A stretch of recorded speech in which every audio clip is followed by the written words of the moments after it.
Since April is Financial Literacy Month, we are proud to bring you our esteemed presenter, Miss Laura Redfern, to speak on today's topic about talking about debt and building financial goals. We also wanted to let you know about our session scheduled for next week on Credit 101, Managing Your Credit Score. And that is scheduled for Thursday, April 29th from 3 to 4. And the event will be available also on the Financial Literacy portal in Alamo Experience very soon. So we hope to see you again next week as well. Financial literacy is important because it provides us the knowledge and the tools we need to effectively manage our finances. And because it's so important in helping us reach our financial goals, we want to give you the best presenters that have the experience and the insight to equip you with all of the skills that you need to be successful related to your financial planning.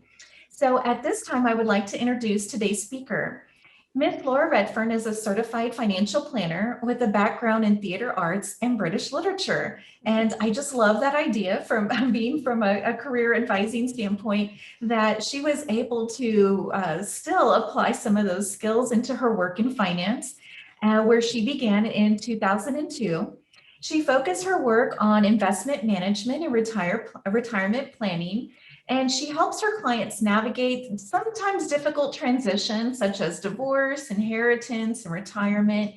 Laura is an active member of Toastmasters International, and her professional mission is to take the fear out of finance and make money meaningful. So please help me give a virtual welcome to our presenter, Miss Laura Redfern. Yay, thank you, Miss Chavez. I so appreciate that warm introduction. And I just realized I did a Toastmaster thing just now. So that was, we do jazz hands since most of us are muted most of the time and you can't hear applause. So if I look weird doing this, I'm saying, yay, give it up. So thank you everyone for being here today. This is such an honor and such a pleasure to share a few ideas on paying off debts and setting financial goals, which are really the foundation of financial health. This is almost like eating your veggies or taking your vitamins. It's very basic, but that has a negative connotation. It's very important. It's very foundational in getting ahead financially. And I'll tell you, this is where everyone starts, whether they end up as a millionaire or they have a quieter lifestyle. Everyone starts here with budgeting, with debt, and with setting financial goals. So you are among great friends in being here today. When we set up this session originally, this kind of makes me laugh as I was looking at my notes. Miss Richmond asked me to speak on GameStop because that was the hot thing about 2 months ago when we originally set this session. But I do want to still touch upon that because it's a great lead-in to the idea of financial goal setting. So I'm still, even though that's not exactly current news, it's still relatively recent. So I'm going to start there. So those of you who followed it or not, basically GameStop and Reddit and Robinhood and that whole controversy started because there was a company with a dead product, right? GameStop, think Blockbuster Video. Who goes out and rents videos anymore? Nobody. Nobody was coming to GameStop for the services that they offered and the products that they offered either. So pretty much anyone in the investing world was looking at this company going, okay, saying that this company is going to tank is kind of like saying the sun is going to rise in the east. Duh, right? It's going to happen. So a lot of hedge funds betted against GameStop or shorted, right? Thinking that, well, obviously they're going to go down. So if I short, it does the opposite. I make money while they go down, while the stock goes down. So a lot of hedge funds loaded up on this. And some investors got wind of this, and who knows their motive exactly? Some will say that it was to teach the hedge fund a lesson. Some will say that they just wanted to make a deal and earn some money. Whatever their reason was, a bunch of investors got wind of this and started buying the GameStop stock, which pushed the price up instead of down. So the sun was rising in the west, basically, is what was happening here. Very weird. So the hedge funds and the people who bet against the GameStop lost a lot of money because that happened. Part of the moral of this story is that there's never a sure thing. whether you're talking about investments in finance or just in life in general, odd things do happen. So investors who bought in early on this and enjoyed the ride up will only get the last laugh if then they sell before the ride back down. Because although this was a blip that was really interesting, GameStop still doesn't have a viable product, and eventually it's going to go back down. So what I liked to bring this up was, how do you protect yourself against this kind of ride? Well, that's by having clear goals. It's by having a price target. In this case, here's my goal. If I bought the stock and I think, hey, I want to make whatever, $100, then that's my sell point, and I don't care. Then I'm done. I'm not playing the game anymore. I'm not going to then say, well, what if it goes to 105? That's when you start losing sight and losing focus, and when you can lose your shirt, basically. So having goals and having targets is super important, not just from a foundational aspect, but also just in the daily lives that we live. I wanted to show that real life example. So getting really clear on what are you investing for? What is your goal? Can you afford to lose money? Are you guys like gambling some side money? Okay. Or are you looking to establish stability and for your future, for your retirement, for your family and education? You got to get really, really clear on your goals before you start then looking for an investment vehicle. So I came across a website that I'm going to share here now. Let's share my screen, that had a really smart write-up about making goals. And this was specifically about financial goals, but I like that it is applicable to any type of goal. And maybe you've heard before, has anyone heard of a SMART goal? S-M-A-R-T? Yes, Ms. Chavez has indeed. It's a common acronym. SMART goals are very powerful. SMART stands for, it's in here at the top, but it's very small, so I'm going to read it for you. SMART stands for S, specific, M is measurable, A is achievable, R is realistic, and T is time-based. Specific, measurable, achievable, realistic, and time-based. We're going to work through a few goals here because I like this to be interactive and a little more workshoppy, so that you can see if a goal or two that you have meets these and how you can make it better if not. So she gives a good example here on this website, which, by the way, is on the resources page. If you have that download, or perhaps Ms. Chavez, you can put it in the chat, I'm not sure. It's a PDF that I have of the websites that I'm going to use. So let me say that you'll get that, and you don't need to worry about scribbling these down, taking screenshots. You'll have that PDF. So on this website from squawkfox.com, she talks about good, better, and best examples of a goal. For example, a good goal would be, I'd like to get rid of my credit card debt. Yay! But what? It's not very specific. It's maybe a little bit motivational, but you don't have the steps and you don't have a timeline.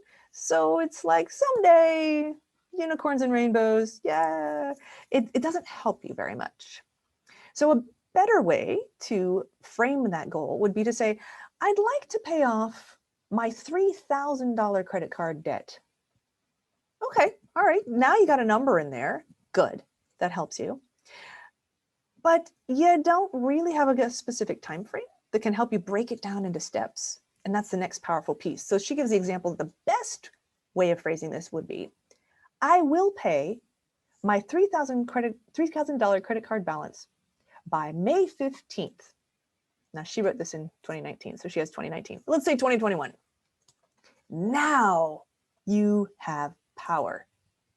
You have a number, you have a date, and also, did you notice how the language changed? That is a subtle but important difference. It's not I'd like to, it is I will. And I don't know if you've looked at affirmations before, but language is really, really powerful. And maybe Ms. Chavez, that's my background in the theater and in language, but it informs financial goals as well. Taking a positive stance of assuming that it's going to get done, that just helps your brain, even at the subconscious level, to start working for you. instead of against you. When you say the I'd like, there's that element of doubt that you are allowing into your goal. When you say I will, that triggers your mind to be like, oh, okay, there's no choice here. We're doing this. We're going to make it happen. And it actually helps you to overcome obstacles just by that subtle change. Very powerful stuff.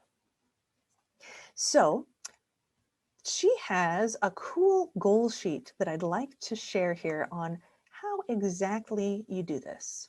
Here we go. And again, this is another download that's available to you.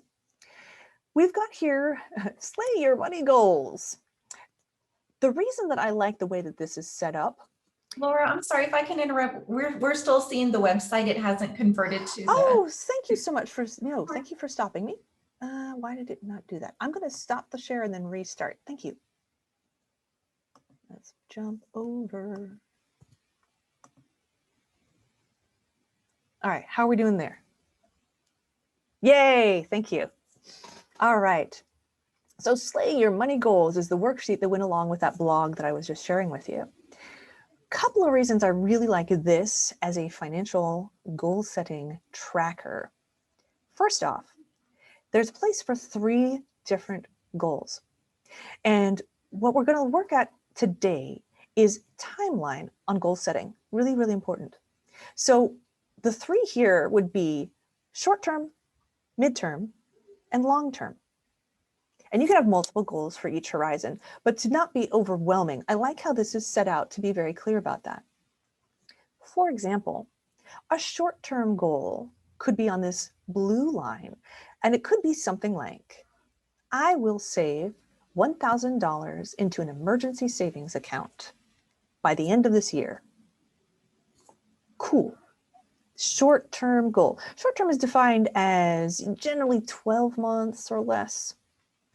So that could be a short-term goal. And then this sheet breaks it down month by month. Let's say you make that goal, well, if you wanted to make it realistic, another part of the SMART goals, you would take 1,000, right? And you would divide that by the months left in the year. So it's not 12, it would actually be 8, wouldn't it? We're in April. We're in April already. So you would save $125 a month to get to that by the end of the year, right? Pretty simple, but measurable. That's what's so cool about this. So on here, you would put monthly deposit 125, and then you would keep track each month. You would start in April or May, depending on when you want to do this, and you would make a note. All right, I did my 125. In May, I did my 125. It's kind of like reps. You ever been to the gym? You're doing your 125 each month. All right. But what's cool on this then is she also has the balance underneath. So that's a running total. So you start with 125, but then the next month it's 250. And the next month you add and you add and you add. And there's something really magical about seeing progress. Even though it might be small steps, seeing that you're still getting somewhere is kind of like turning around and looking back behind you and going, oh, wow, look at that. I felt like this has been going really slow, but I see those footprints all the way back there. I am not in the same place as where I started. So I like this sheet for that. I think it's very powerful. I've just shared an example of a short-term goal for you. The middle line could be a midterm goal, and that's generally defined as maybe 3 to 5 years. So still kind of within what our brains think of as soon, but not longer than 5 years. That could be something like, I would really like a new car, right, Miss Richmond? I'd like a new car in 2 years, let's say. And what you can do then is the same thing that I just did with that short-term goal. You would break it down of, all right, this is where a little research is required, but knowledge is power. I think I would like to buy this type of car. Go out and find what the price would be, okay?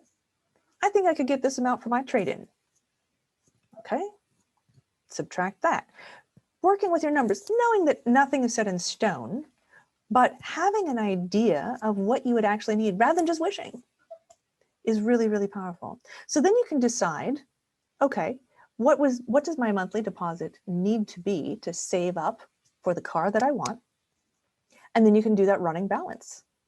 And this has 1 year, just one calendar year in it, but you could copy this infinitely And then start with that balance the next year, 2022 in January, and see that, hey, I'm already partially to my goal. I'm going to keep going with that. Pretty cool stuff. And then the final one down there, as you probably guessed, is a long-term goal. Now, with this one, it gets a little bit harder for us to envision as human beings, because if we think of something that's 5, 10, 20 years out, that's a little harder for us to really stay motivated and stick with it. But the psychology is the same. You can still use something like this to see your progress. So with this, it would be something like retirement. That's a big one for a lot of people that is usually years out, that you would still need to keep track of.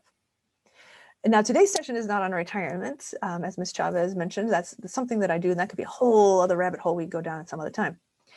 But just knowing that that is also a really important goal to have on this sheet. Here's why. You might think, well, those short-term goals are the ones I really need to focus on because I need to get that done in a year. And I get it. But the long-term goals are the ones that usually require the bigger amount of money, right? Maybe a college education, or maybe a retirement. Those, time is your best friend or your worst enemy with those. Because if you have 20 years to save for retirement, you don't have to save as much every month than as if you had 2 years to save for retirement. So coming back to this sheet again, I thought it was very powerful because you can still, you can budget. If you know that you have $100 extra per month, you can see right here, oh gosh, if I put everything towards that short-term goal, I got to make a choice.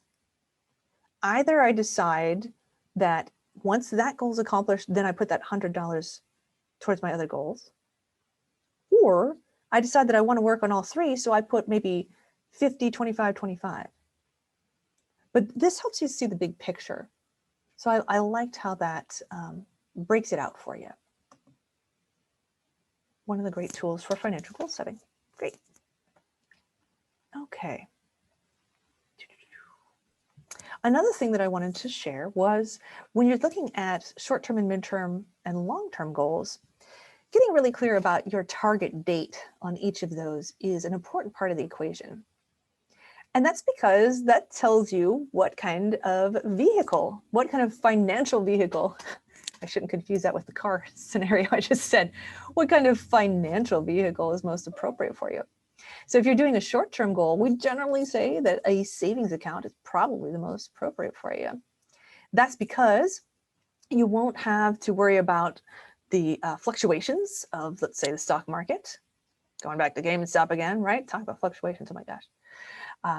A short-term goal needs to be more steady and stable.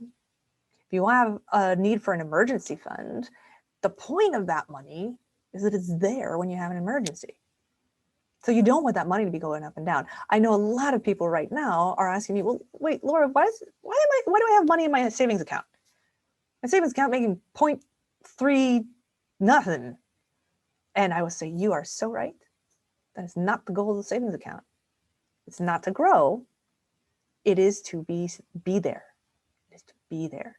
So will your savings account go down? Well, no. When? That is what an emergency savings account is for. Midterm kind of gets into a gray area, so I'm going to focus next on long-term. Long-term is where you can do more fluctuation. You can stomach that because you have time to move up and down. So that's where you should get paid for taking on more risk. That's the whole idea behind that. So that's where investments become appropriate. When people ask me about, should I put my money in GameStop that's my emergency fund? Heck no. You don't want to have that kind of volatility.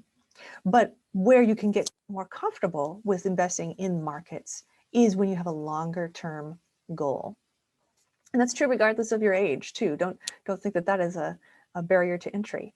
It has more to do with your time frame of your goals, not how old or how young you are. So important things to note about financial goal setting. I'm going to pause there. I know there's been some activity in the chat, but I haven't been able to monitor it. Ms. Chavez, are there questions, anything I can address? No questions so far, but I just wanted to bring the audience's attention that Ms. Chastity was able to drop in the resources that you were referring to, the goals worksheet along with a debt reduction calculator, and then the overall resources handout as well. So those are in the chat ready to be downloaded. And if there are any questions, please feel free. You can either raise your hand and I can see that, or you can drop it in the chat and then I can convey those to Ms. Redfern as well. Thank you. Beautiful. Great. So the last best practice I wanted to just touch on, I forgot to mention, was when you have financial goals like that sheet or anything you want, use what works for you, put it up where you will see it visually. Put it maybe, I like the bathroom mirror. You're gonna see that every day. Or maybe your refrigerator. But put it up somewhere where it's going to remind you. Now, some might say nag you, but in a good way, a good nag. But it's also, you're going to see the progress and feel like you're making progress on that. I had a client who paid off, my goodness, she had a lot of debt, but she made a concerted effort to focus on that and pay it down. And she kept the note on her refrigerator. So she saw it every day when she was making dinner. And that just really motivated her to stay focused, even when she was maybe tempted to not make the extra debt payment or something like that. She could see that and know how good it was going to feel once she got that done. And she did. It was really, really cool. So putting that in your way visually is another powerful best practice. Now, as we were talking about debt, let's segue into that. One of my next favorite tools, and that's the debt reduction calculator. I'm going to share my screen again and Excel sheet, yay. Now I recognize that probably not everyone is like me and geeks out on Excel. So this one I've found, and it was very user friendly. So hopefully it's not too bad for you. I think it's fun. All right. So let's talk about debt now and ways to pay off debt. I started with the financial goals first because one of the first things you've got to do if you're working on debt payoff is try not to acquire more debt. I just gave you the secret of the universe. The first thing to do is, yes, if you have debt, please try to make the minimum payments so that you don't get behind and hurt your credit score, which you'll learn more about on next session, which I think is really cool. You want to keep those minimums, right? But focus on getting your budget right first before you try to pay off the debts. Because if you pay one off, but then you just rack up a bunch more, well, you're back where you started and that feels really icky. So first, getting your budget in order is essential. Let's say that you do have your budget relatively in order and you see, okay, I'm paying off all of my minimums and yet I still have a little extra money at the end of each month. What's the smart way to put that money to work?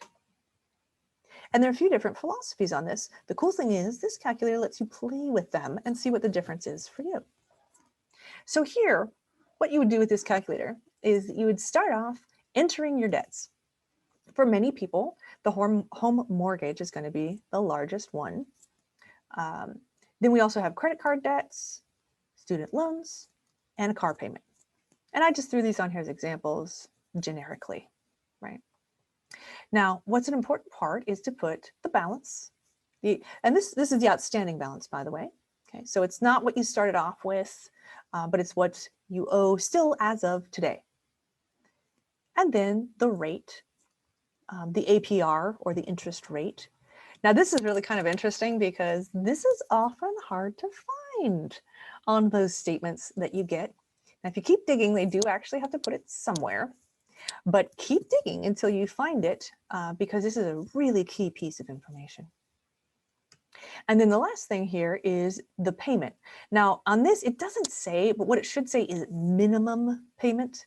That's what we want in here, not the payment that you are making right now, but the minimum payment that is required by the debt company. Okay. So I've entered these examples in here. What it comes down to is, first off, you get a balance of your total debt, and then you get a balance of your total minimum payments. This is super helpful because it can also help you look at your budget and say, oh, wow, wait a minute. If I make the minimums, maybe I have a couple extra dollars that I didn't really think about. Or conversely, oh, shoot, if I'm making the minimums, I still can't meet that. Ooh, then we need to think about other sources of income, right? Because it's not just a one-sided street. It's in money coming in and money going out. Again, that's a conversation for a different day. But these are powerful pieces of information.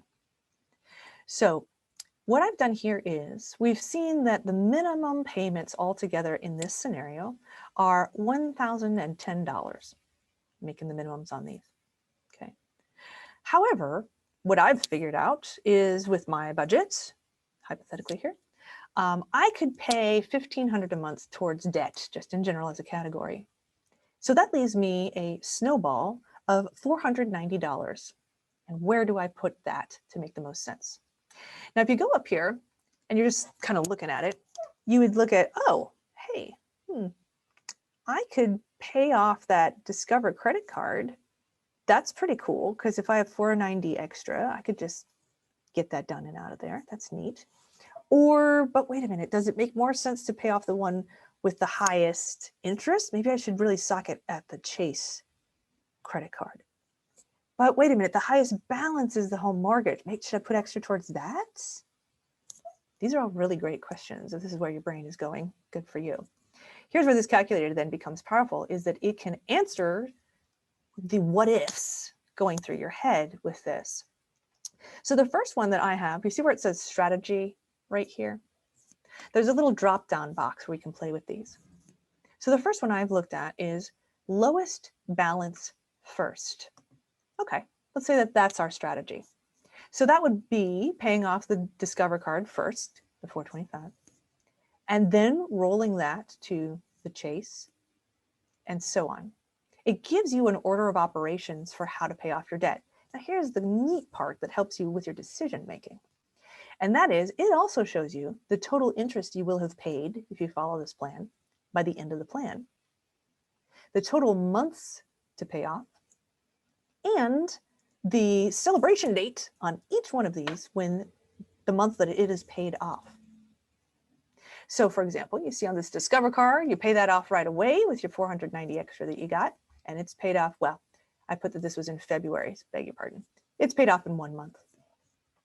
Then what you do is you take not only the $490 that you were putting, but you also take the $30 that was the minimum payment on Discover, and you put that towards your next one, which is the Chase card in this case. Okay, so you roll both of those into Chase and you focus on paying off that Chase. Well, in 4 months, it's paid off. And you have only paid $72.86 on that Chase debt by doing that. Okay, pretty cool. If you run down this, at the end of the day, using this strategy, the total interest paid, keep in mind, this is also on the mortgage, because I know this is a high number, but this is also on the home mortgage. Total interest paid by prioritizing in this way is $78,792.14. Okay, interesting. And you can see that you would be completely debt-free, including the mortgage, by December of 2037, or in 202 months. All right, that's the snowball strategy. But what if I think, nah, you know, I think paying off that highest interest one first, that's the smart thing to do. That's what I think. Well, let's find out. So if you click on that, ooh, look, it reorganizes it for you. It says, okay, in that case, the priority, the highest interest rate, is to pay off that Chase credit card first. I can do that in 4 months because it had a little higher balance on it. Once I'm done doing that, the next one is I roll that into paying off my student loans. All right, and that will be paid off in 34 months. And shows you the numbers and so on and so forth. So at the end of the day, you can then say, all right, if I do this strategy and commit to this one, let's remember this number, 78,552. What was it on the other one? 78,792. $200-ish difference over the course of many, many, many, many years. To me, that says, you know, not a huge difference. So there's no wrong answer here. Either way that I attack it is going to be helpful, is going to help me to pay off these debts. For some people, that brings a great peace of mind because they can't get started because they think they're going to do it wrong. And I'm showing you here, no, as long as you're paying off your debts and using the snowball method, whether you prioritize the highest interest or the highest balance first, doesn't make that much of a difference dollar-wise. Also interesting is with this highest interest one first, you can see that, again, you'll be paid off completely debt-free by December of 2037. What was the debt-free on the other one? December of 2037. Huh. Okay. Now, your results might not be like this. They might show a great difference between the two strategies. Just depends on what your debts are. But you can play around with it and answer that question, which is pretty cool. You can also, with this sheet, you see how it says custom over here in this column? Let's say for some reason you needed to pay off one of these before the others. Let's say, for example, this Discover card only has this 0 balance rate. Oh, introductory rate, you know how you get there, only for a few months, maybe for a year. So you want to prioritize that as priority number 1, regardless of what the math and the calculator tells you. So you can make that a custom one, and maybe you have some other sort of prioritization that you want to use. The calculator will still work. You can use those and use custom, highest to lowest, and you see how this has paying that credit card off that Discover card first. It followed what you told it, and then it ordered the others after that, right? So you can use it in that way as well. Now, the other cool thing is there's another tab on this sheet. I'm actually going to go back and take out this custom. So we can go back to, let's do the snowball. Cool. All right, so we're doing the snowball.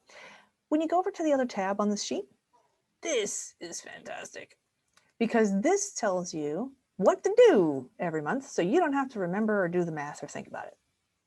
This is saying, all right, I am starting here. This was March of 2021. I've got $490 that I'm going to commit to paying off debt. What do? They say, all right, you put $520 to the chase, $200 to your student loan, $50 to your car, $700 to the mortgage, $30 to Discover. Boom, boom, boom, done. And then you just keep following that each month because it can get easy to think, oh, wait, this is paid off. Oh, what do I do now? I can't remember. You just go to this sheet. This one, for example, oh, hey, you're paying off the Chase credit card. You only have $117.25 as a balance. What do you do next? Hey, focus on those student loans. And there's the payment that you need to make. Okay.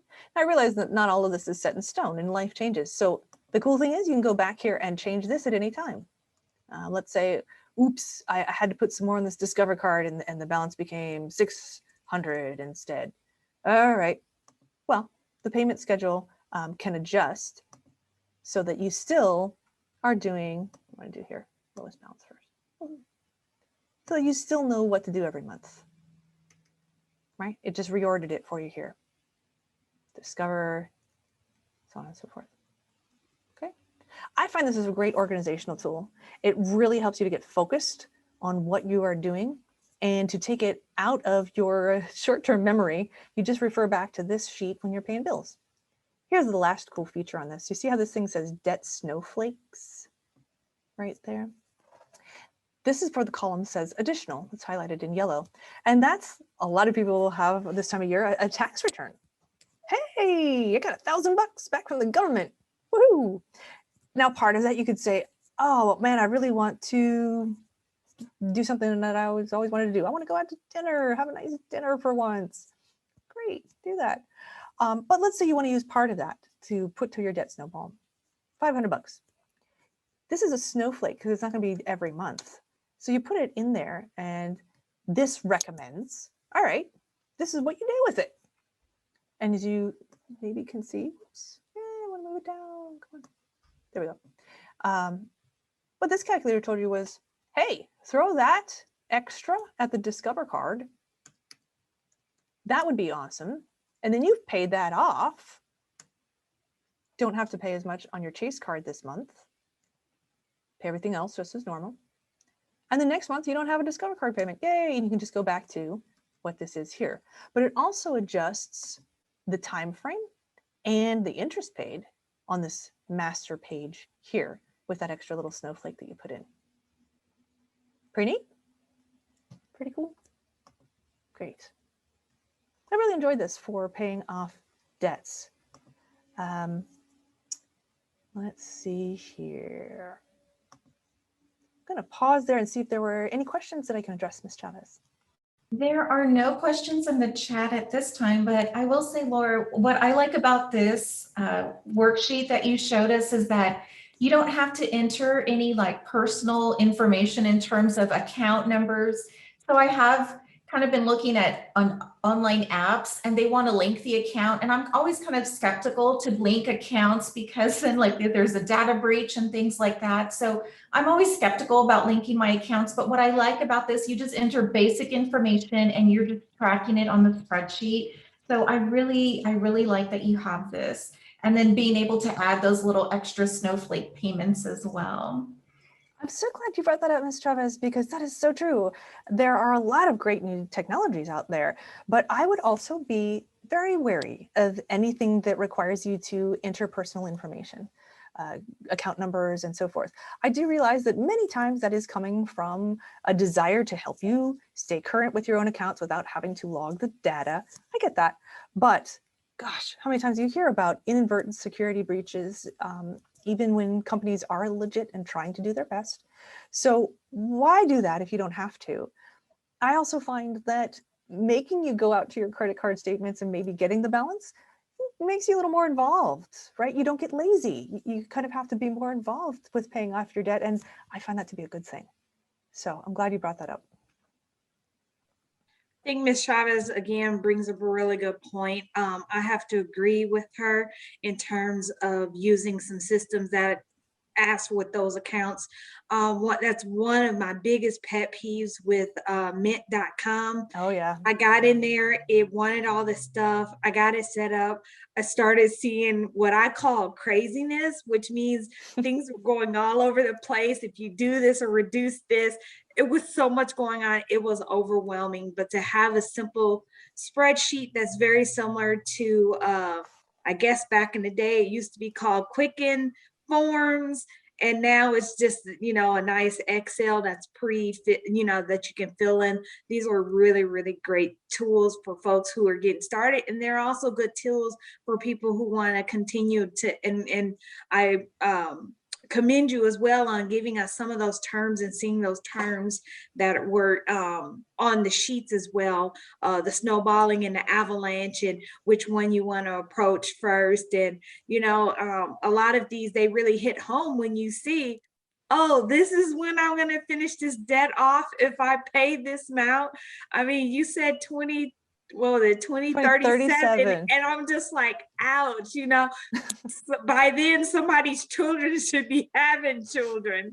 So it's a long time when you think about that, versus looking at a house and saying, okay, that's cool. I could see someone who is a new first-time homeowner who wants to take a 20-year mortgage, if they've got a lot of life things or they expect to have children or things of that nature. But then there's others who are like, hey, I want to just pay that big mortgage, do it in 15 years. Can I do it in 10 and then go from there?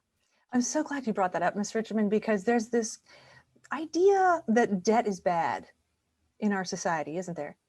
And I wanted to call that out, that not all debt is bad. Mostly what we say is that consumer debt is not great. That's the credit cards and even the car loans, because that's, it's a liability. Whereas a mortgage carries an asset with it, a house. It's kind of important in your well-being, having a place to live. So what you're doing by having a home mortgage is if you can't pay cash for a house, which most people can't, you are leveraging your income potential over 10, 15, 20 years and saying, I'm going to pay this. I know I can over time. I just can't pay the whole thing right now, but I can still get into a house and not have to live in a cardboard box. So debt that is leverage can be a good thing. I don't want you to think all of that is terrible. Another example is I have a client who knows real estate really, really well. And he figured out that he could take, his house is paid off, and he could take a home equity line of credit, which was really low right now with the interest rates. He could take that and he could purchase another property that he could then rent. And the rent he could charge here in Austin is more than what the interest payment would be on that debt. So that's really cool. He's leveraging the money that he has so that he can actually make more money. And that's kind of weird, but you can do that with debt if you use it properly. You have to get educated. So about how to do that. he created residual income, correct?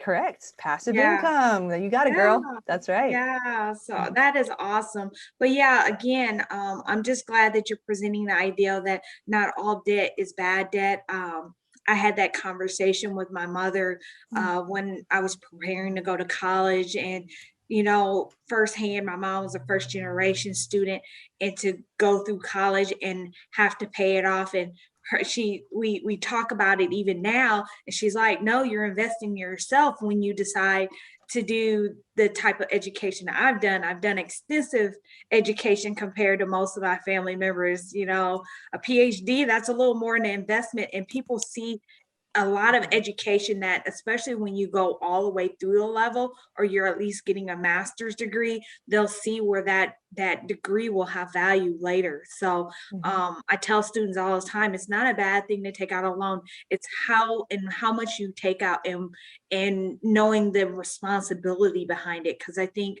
if our students understand the responsibility that they come for it, if you are offered $50,000, but it only costs, $40,000 to go, then what is that very small amount of money that you might need as walking around money or pocket money versus taking everything out all at once? So getting students to think smart that way is really important too, as far as having good debt.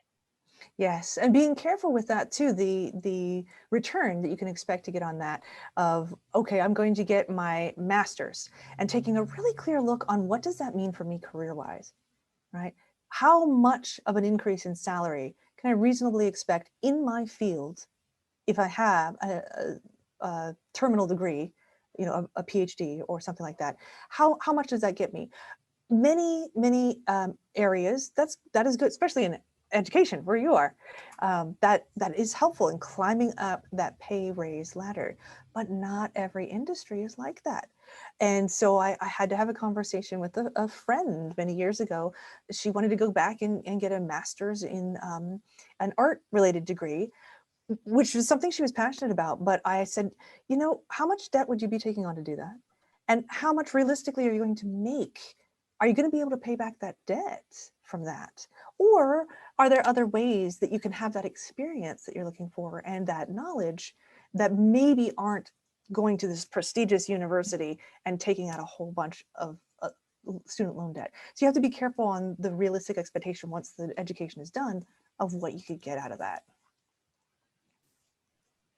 And even the amount of time that they have left to put the degree in use, because I've known individuals that are a little more seasoned, and then it's like, yes, how long are you going to actually be in that industry, even though that is a really great academic goal, but financially, what is that going to do to you and your family? You take that out of your retirement to pay for that. I know a gentleman that received this degree at 80, and all of us, we were like, I'm not asking him if he use it or not, and we didn't ask him, how'd you pay for it? But realistically, as classmates, we were like, how much time do you have? Because we know that you're not going to put a full 20 years into this degree that you just received. And we know for a fact that you're 80 years old, but he turned 80 like a month before he defended his dissertation. Wow. Well, on that flip side, that's really interesting, because I'll have clients who are senior, who are in their 70s, 80s. Actually, I've been clients in their 90s, which is amazing. But 70-year-olds come up against required minimum distributions that they have to take out of their tax deferred accounts. And so many times they don't like that at all. why? I don't need to spend the money, but I have to take it. The government tells me. So that could be then funding a fun thing, a hobby, or a, pursuing a degree or something like that, because they have to take their money out. So that's an interesting situation to be in. But right on, someone getting a degree at 80. That's very cool. Very cool. Russell, I was going to ask, did you have a question or a comment for Laura? I saw that you unmuted. I was just wondering if you had a question for Oh, Laura. I did. So I was looking at her list of books. Oh, And yes. one book I didn't see, which is a favorite of mine, is The Richest Man of Babylon. Did I not have that on there? I did not see That it. should totally be on there. Thank you for calling that out, Russell. It is an amazing book. I have read it, Russell. I actually read it for a graduate course, and I keep it on my shelf. It never leaves so that others can at least see it. And Miss Redfern's colleague, Mr. Phil Ledketcher, he and I have had multiple conversations about that book, but there's so much insight. I wish they would assign that book as like a common read for like maybe juniors and seniors in high school. It would be phenomenal to see what happens with that. Mm-hmm. Thank you. I'm going to add that, Russell. I can't believe I forgot to put it on there. Great stuff. What book was it? It's called The Richest Man in Babylon. It is an old book. Anybody know how? Probably 40 It's years. about 77, maybe 87 pages. It's the best $2 you might spend on a book. You could probably maybe find half $30. price books or something. Yeah, cheap paperback, easy read. It's not like financy. It's mostly told almost like a biblical story or Right, in like Babylonian times. Yeah, it's set in a period. The book is written where it's set in a period, but it talks about how money is being used in very familiar life settings that are still even applied to that setting on how to spend money and how to think about your money. It's actually it can be a life altering book. It really can. Yeah, Russell, did you have any other recommendations? Favorites?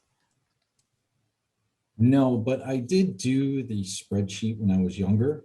Oh, cool. And I kept track of each little purchase, I broke it down by eating out or groceries or fees, just each little thing. And then, over 12 months, and I built an Excel spreadsheet. And then I would take at the end of the year and go, why am I spending so much on line 16? Yes. And then delete that. And why am I spending so much on line whatever? So, and I would delete that. And then I found where I was spending money and not spending money. And even for going out, I separated going out from alcohol purchases going out. And that showed a huge difference. Wow. That was so smart. Really cool. As much as people hate budgeting, you've said right there how powerful it is to really zero in and go, do I really need that one thing or two things? Right. And I'm glad. Go ahead.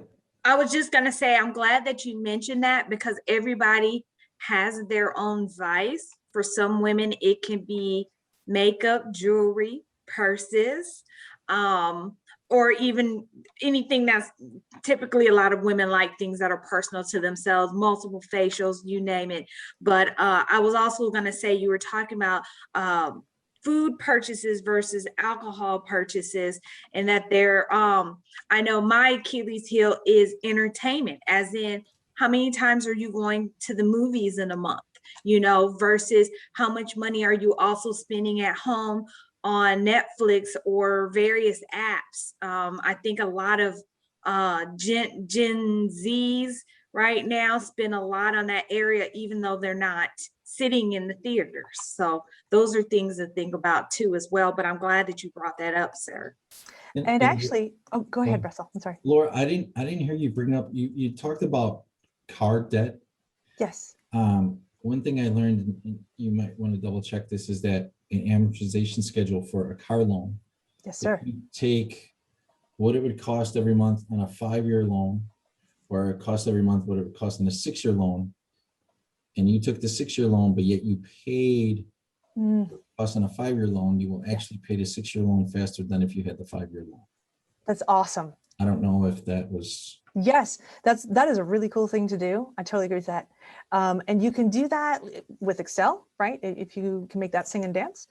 There's also a cool website on the resources page. It's called dinkytown.net. And if you're not as Excel-y, this will do it for you. So you could go to Dinkytown, you could look up car loan. They have a zillion car loan calculators, and you could do just that. You could play around with kind of what ifs like that. And yeah, that is a really cool thing to play with. Your comments on budget also made me excited. I want to share my screen again real quick here, because I know we're almost at the end of time.